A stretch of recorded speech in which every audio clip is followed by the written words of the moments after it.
जो मेन कहानी स्टार्ट हुई थी गंगू रमोला जी से। अच्छा तो जो गंगू रमोला जी हैं वो कालियानाग अवतार थे। अच्छा तो कालियानाग के उद्धार के लिए भगवान कृष्ण को स्वर्ग रोहिणी से बंद्रपूछ होकर यहाँ आना पड़ा। तो ये जगह है केदारखंड नामक स्थल। जब द्वापर में ये जगह थी तो ये केदारखंड नामक स्थल था इस जगह में। तो जब भगवान श्री कृष्ण ने युधिष्ठिर जी को स्वर्ग भेज दिया था, उसके बाद भगवान कृष्ण यहाँ आए थे अपने भक्त गंगू रमोला जी के पास। तो जो गंगू रमोला जी थे वो कालियानाग अवतार थे। तो उनके उद्धार के लिए भगवान कृष्ण को केदारखंड नामक स्थल पे आना पड़ा। जो ये जगह है जहाँ आप लोग अभी वर्तमान में खड़े हैं ना, तो ये जगह पहले केदारखंड नामक स्थल था। अच्छा तो अभी भी हमारे उसमें आता है पूजन में, कहीं भी हो जो भारतवर्ष से जम्मूद्वीप केदारखंड जो आता है हमारा, इसी वजह से आता है कि द्वापर में भगवान श्री कृष्ण आए थे और इस जगह का नाम उत्तर द्वारिका भी कहा जाता है। अच्छा तो भगवान श्री कृष्ण की जो ये उत्तर द्वारिका भी है। तो जब भगवान श्री कृष्ण स्वयं यहाँ आए तो भगवान यहाँ आए थे ब्राह्मण रूप में, एक पंडित के भेष में भगवान यहाँ आए थे। तो जब भगवान यहाँ आए तो भगवान अपने भक्त गंगू रमोला जी के पास गए। तो उनसे भगवान ने याचना की एक जगह लेने की, कि मात्र उन्होंने 9 हाथ 9 भेद जगह का जो गंगू रमोला जी से वो याचना की। अच्छा तो गंगू रमोला जी ने जगह देने से भगवान को इनकार कर दिया, क्योंकि गंगू रमोला जी के अंदर अहंकार आ गया था। क्योंकि वो गणपति थे, एक राजा थे यहाँ के, जो हमारे ये मानस खंड के उत्तर केदारखंड था, इस खंड के वो राजा थे, 52 गणों के राजा थे गंगू रमोला जी महाराज। तो भगवान ने कई लीलाएं यहाँ रची, सांपों का रूप धारण किया, बाघों का रूप धारण किया। तो कई रूप धारण करते करते भगवान ने गंगू रमोला जी से कई याचना की। फिर भी गंगू रमोला जी ने भगवान से इनकार कर दिया कि मैं किसी को नहीं मानता हूँ, मैं यथावत हूँ, जो भी हूँ मैं स्वयं हूँ, मुझे किसी की कोई आवश्यकता नहीं है। उसके बाद भगवान ने कई रूप लिए, फिर भी गंगू रमोला जी नहीं माने। फिर जब भगवान ने कहा कि हे गंगू रमोला आप मुझे पहचानो, फिर गंगू रमोला ने कहा कि भाई मैं स्वयं नारायण हूँ, मैं स्वयं सब कुछ हूँ, एक बलशाली राजा हूँ, मैं 52 गणों का राजा हूँ, तो मुझे किसी चीज़ की क्या आवश्यकता पड़ेगी, और मैं कैसे मान लूँ कि आप एक द्वारिकाधीश हो। तब जाके जब भगवान ने कहा कि ठीक है नहीं मानता तो आपकी मर्जी, तो उस टाइम लगी थी यहाँ हिरण्यराक्षी, कहते हैं हिरण्यराक्षी यहाँ लगी थी। तो गंगू रमोला की काफ़ी परेशान कर दिया था उसने, तो उसकी भैंसों का निवाला बनाती थी। तो गंगू रमोला जी ने भगवान से कहा कि अगर आप द्वारिकाधीश हो तो एक राक्षसी का वध कर दो। तो भगवान ने कहा ठीक है भाई। तो चलते चलते भगवान जी का और राक्षसी का जब युद्ध हुआ तो 7वें सेम में भगवान पहुंचे, उसके साथ युद्ध करते करते। तो तभी यहाँ 7 सेम पूजे जाते हैं, हर सेम में भगवान की शिला है। प्रगटा समय भी आपने देखी होगी कि मेन मंदिर के अंदर जो है शिला है। तो हर जगह भगवान ने अपने पग चिन्ह शिला के रूप में छोड़े हैं। और जो सत्यरांजू सोर जिसको हम कहते हैं, उसकी पाली सेट वाला जो तपड़ है, वहाँ भगवान कृष्ण ने हिंदोली लगाई थी अपने माया जाल में, फिर राक्षसी को फंसाया और उस हिंदोली के ऊपर बिठा दिया। फिर भगवान ने जब हिंडोली से उसको नीचे फेंका तो उसका जो ये पेट है ये तलबला सेम गिर गया था, तब से उसका नाम तलबला सेम, वो जो तपड़ है वो हिलता है। तो भगवान ने उसको भी वरदान दिया था कि जहाँ तेरा ये पेट गिरेगा वहाँ काल सर्व दोष निवारण होगा। अच्छा तो तलबला से में जो है काल सर्प दोष का निवारण होता है। तो उसके बाद जब भगवान गंगू रमोला ने कहा ठीक है ये राक्षसी मारना, तो एक वो था जो घमंड था ना उनके अंदर। सही बात। तो तब जाके भगवान ने कहा अब क्या होगा, भगवान ने तो उनको उद्धार करना था।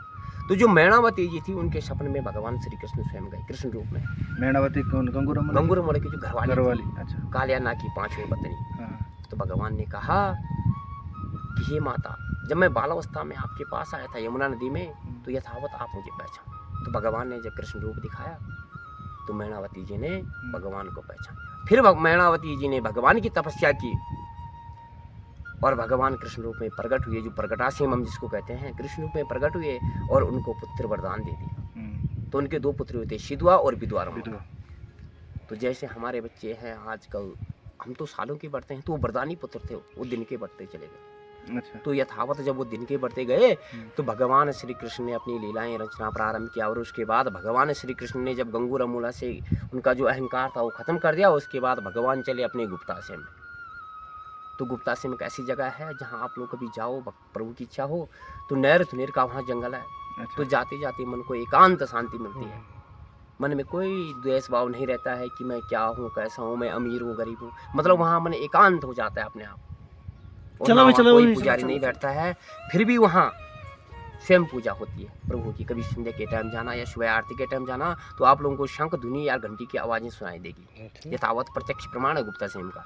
और हम लोग जो यात्रियों को नहीं भेजते ना, तो गुप्ताश्रम में दिशा परिवर्तन भी होता है। यथावत आप लोग जानते होंगे कि वहाँ दिशा परिवर्तन भी होता है गुप्ताश्रम में। यहाँ के लोकल अगर कोई जाए तो हाँ, तब आप लोग वहाँ भगवान के दर्शन कर सकते हैं। तो वहाँ गुफा के अंदर मंदिर है, उस मंदिर में यथावत चाहे सूखा पड़े चाहे कैसा भी पड़े 12 महीने पानी बराबर चलता ही रहता है। अच्छा। ऐसा लिंग है भगवान श्री कृष्ण का। तो जब भगवान ने यहाँ लीलाएं रची तो ये जो डुगडुगी सेम है, इस शिला के ऊपर भगवान श्री कृष्ण ने स्वयं बंसी बजाई थी। अच्छा। और उनकी जो आचरी मातरी खैट खंडवाली इसको हम पूछते हैं। तो बराड़ी आप लोगों ने सुना होगा, यहाँ से हर चौराहे बराबर दिखता है। सुरखंडा हो गया तुम्हारा, ये खैट पर्वत हो गया, सुरकंडा वो है सामने पाली साइड देख लो आप, वो सुरखंडा है। वो जो बड़ी धार से ताल दिखे छोटे से। हाँ हाँ छोटे वो- छोटे धार। हाँ वो सुरखंडा है, ये खैट पर्वत है। ये खेत पर है सामने। हाँ ये द्यू का पर्वत है, उसके जस्ट सामने पाली साइड वाला खैट पर्वत है। अच्छा, वो तो- सामने वाला बड़ा वाला। हाँ जी हाँ। तो यहाँ आचरी मातरियों का वास होता है। हाँ। तो भगवान श्री कृष्ण ने जब इस शिला के ऊपर बंसी बजाई थी, तो जब वो अपनी बंसी बजाने में मगन हो गए, उनके नृत्य देखने में मगन हो गए, तो जब उनके पांव आगे पीछे डोले तब से ये शिला हिलती है। तो इसको डुगडुगी सेम के नाम से विख्यात माना जाता है। तो यहाँ पर हर कोई श्रद्धालु नहीं पहुँच पाता है। जब भगवान की इच्छा हो तो बहुत कम लोग ने, तो ये जो सामने तालाब है ना, वहीं से भी आदि लोग वापस हो जाते हैं। अच्छा। हाँ, जब इसकी इच्छा हो तो ही लोग यहाँ आते हैं। तभी तो हमने जो फुरके बंधे हैं रास्ते में इसी वजह से बंधे हैं। जब मात्र मंदिर से 10 मिनट की दूरी पे है ये, तो जब प्रभु की इच्छा होती है तो वही भक्त यहाँ पर आता है। ये चीज़ें हैं। अच्छा। ये सेम नागरजा और पौड़ी डांडा नागरजा में क्या हो, मतलब क्या क्या रिस्पेक्ट ऐसा कुछ नहीं है, भगवान के अंश हैं वो। अच्छा। वो अंश के रूप में पूजे जाते हैं। जैसे पौड़ी में ढाना नागराजा हो गया, सामने वो गंगा पार पाली साइड में धार के ऊपर देख रहे हो आप मंदिर, हाँ। वहाँ भी नागराजा का मंदिर है। तो जब भगवान कृष्ण यहाँ आए तो जहाँ जहाँ भगवान कृष्ण की नज़र पड़ी तो भगवान ने कहा वहाँ वहाँ मेरे अंश पूजे जाएंगे नागराज के स्थान हो। हाँ बस, वो तो भगवान के जो ना मीन भगवान कृष्ण यहाँ ही आए थे बंदरपूछ होके। जब स्वर्ग रोहिणी से भगवान चले थे ना, तो वो यहीं आए थे गंगूरमोला के उद्धार के लिए। तो जैसे जौनसार बावर हो गया, इन सेटों में, या पौड़ी गढ़वाल हो गया, तो यहाँ तो यथावत नागराजा को ज़्यादा मानता है। तो यहाँ तो भगवान स्वयं आए थे। भगवान ने स्वयं यहाँ जो है भगवान ने तपस्या की थी। तो ये भगवान की रमणीक स्थल है, तपस्ली भूमि है ये भगवान कृष्ण की। तो भगवान ने कहा था कि यथावत अब जैसे हम लोग हो या तुम लोग हो कहीं पर भी भगवान को पूछ सकते हैं। भगवान का तो मन में ही मंदिर होना चाहिए, मन ही मंदिर होता है। अब जैसे हम लोग बैठे हैं यहाँ पर, तो ये तो उसकी इच्छा है कि भाई पुजारी के रूप में कोई भी बैठ सकता है, पर होना चाहिए कि श्रद्धा मन में होनी चाहिए। अब ये नहीं कि हम लोग आए आप लोग आए हम बोलेंगे नहीं इतना रख, नहीं, यथावत श्रद्धा भक्ति भगवान, श्रद्धा में ही भगवान का वास होता है। और अब आप श्रद्धा से आप लोग जो दान करोगे यथावत रूप से, तो वही भगवान को लगता है। ये नहीं कि हम लोग आपसे मांगेंगे, मांगना एक बहुत पाप है। किसी भी भगवान के स्थान में भगवान ने करना क्या पैसे का, भगवान तो श्रद्धा के भूखे होते हैं। सही बात। तो श्रद्धा भाव ही भगवान होता है। तो ये चीज़ें हैं। गुप्त कहाँ से आगे दर्शन करने का वाला फिर हम गुप्त सिंह गुप्त में तो आप जो